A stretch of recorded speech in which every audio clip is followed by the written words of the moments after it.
राम जन्मभूमि प्राण प्रतिष्ठा में शंकराचार्यों के आने या न आने से कोई फर्क नहीं पड़ने वाला है। सोने के सिंहासन पर बैठकर चांदी की थाली में खाने वाले भी कभी राम लला के लिए संघर्ष किया है। वही शंकराचार्य आदि प्राण प्रतिष्ठा में नहीं आ सकते हैं तो कम से कम उन्माद तो न पैदा करें। उनके आने या न आने से न तो जनता पर कोई प्रभाव पड़ेगा और नहीं धनुषा अनुरागी पर। उपयुक्त बातें सीता शरण त्रिपाठी वरिष्ठ भाजपा नेता सुल्तानपुर ने कही। मौका था कंबल वितरण कार्यक्रम का। जनपद सुल्तानपुर के धनपतगंज क्षेत्र के पिपरी साईनाथपुर गांव में प्रसिद्ध समाज सेवी पंडित देवी दीन दुबे की पुण्यतिथि पर गांव में जरूरतमंदों के लिए एक कंबल वितरण कार्यक्रम का आयोजन हुआ था। वहीं कार्यक्रम के मुख्य अतिथि सुल्तानपुर विधायक विनोद सिंह ने पंडित देवी दीन दुबे की प्रतिमा पर पुष्प अर्पित करते हुए सरकार की उपलब्धियां बताई। वहीं पर पत्रकारों ने सीता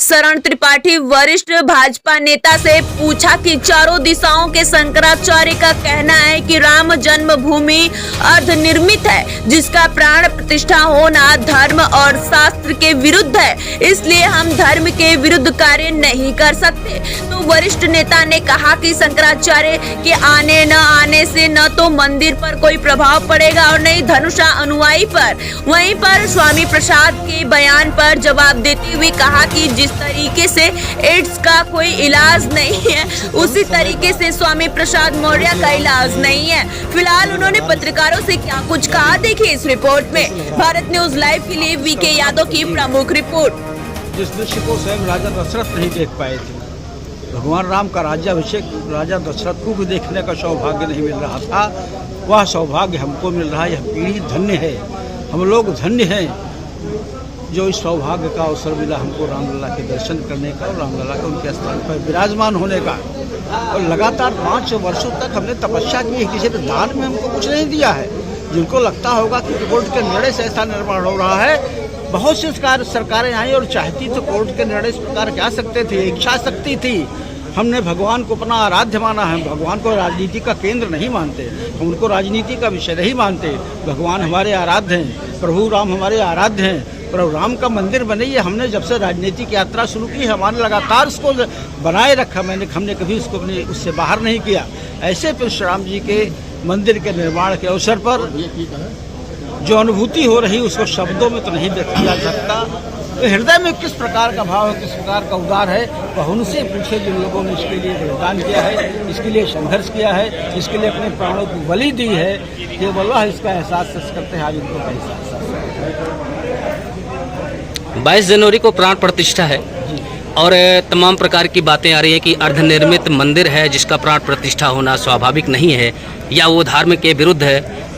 चारों शंकराचार्य का यही विरोध चल रहा है बार बार। इस पे आप क्या कहेंगे? भारत के राजनीतिक इतिहास का अगर आकलन करेंगे जी, क्या कभी आपने शंकराचार्यों को राम मंदिर के पक्ष में बोलते हुए देखा था? कभी अपने मठ से निकल के सोने के सिंहासन बैठते थे, चांदी की थाली में खाते थे? कभी निकल करके इन्होंने संघर्ष किया है? तब तो इनको नहीं समझ में आया कि राम टेंट में रह रहे हैं, इनके लिए हमको बोलना चाहिए, हमको इनके लिए संघर्ष करना चाहिए।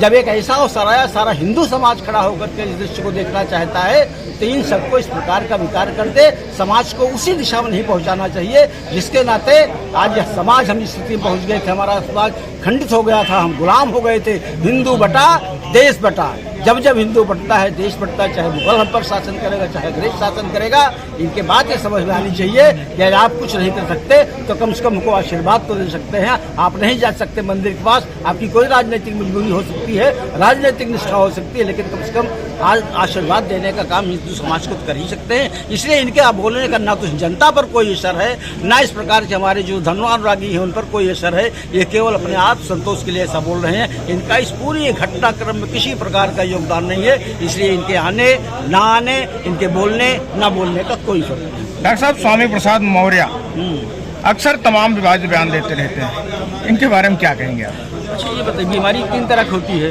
जी। एक बीमारी होती है उसको कहते हैं भाई इनको कैंसर हो गया है, चलो लाइलाज होती है। एक बीमारी ये होती है कहते हैं भाई हार्ट का ऑपरेशन हो जाएगा, 7 बच जाए नहीं बचेंगे। और एक आती है एड्स, आजकल नई बीमारी है, उसका कोई इलाज नहीं है। स्वामी प्रसाद का कोई इलाज नहीं है। स्वामी प्रसाद ऐसे बोलते रहेंगे, वह समाज में उस बुराई की तरह है जिसका ना तो कोई इलाज है, न ठीक किया जा सकता है। केवल विकार पैदा करेगा। इसलिए राम स्वामी प्रसाद मौर्य जैसे लोगों के बारे में चर्चा करके उनका राजनीतिक कल बढ़ाने का काम मेरा निवेदन है आप लोग ने